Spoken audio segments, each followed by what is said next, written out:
Vous oubliez le facteur temps est une phrase que je prononce au moins une fois par jour en consultation. Le temps, c'est la dimension oubliée et pourtant ma préférée. La clé d'accès à tout ce qui a de la valeur.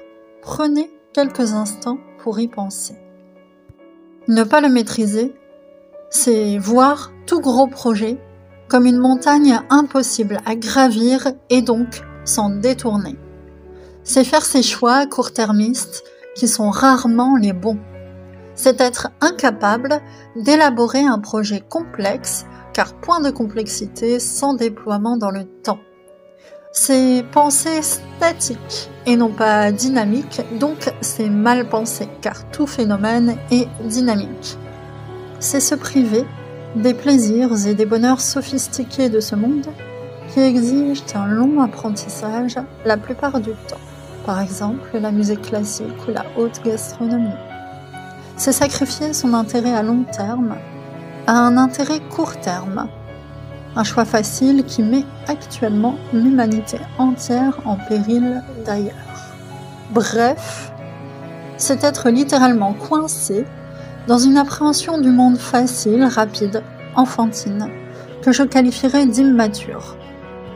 Or, l'esprit humain conçoit d'abord les choses comme un bloc, un tout, une photographie.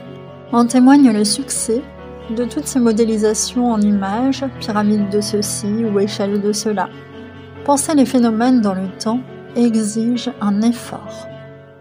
Pour accéder au temps long, il faut accepter des frustrations et donc faire le deuil d'une idée de la vie où je fais tout ce que je veux parce que je le vaux bien.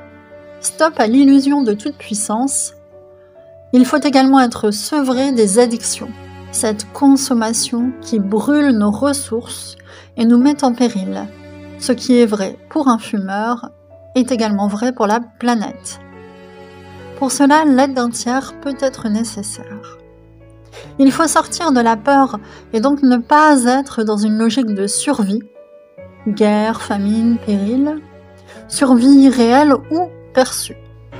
Un travail d'apaisement de la sphère émotionnelle est alors incontournable. Il faut enfin apprendre à modéliser dans le temps, planifier ou rétro-planifier, organiser de manière souple, prévoir l'imprévu. Les plans, c'est important d'en faire, même si ça ne se passe jamais comme on l'avait imaginé. Si vous y parvenez, vous passerez à une autre dimension dans votre vie. L'abondance se trouve de l'autre côté. Et vous, quel est votre rapport au temps? Souhaitez-vous le faire évoluer? Et si oui, comment?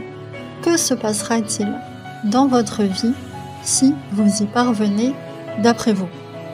Bonne journée et à très bientôt sur Une Voix qui porte.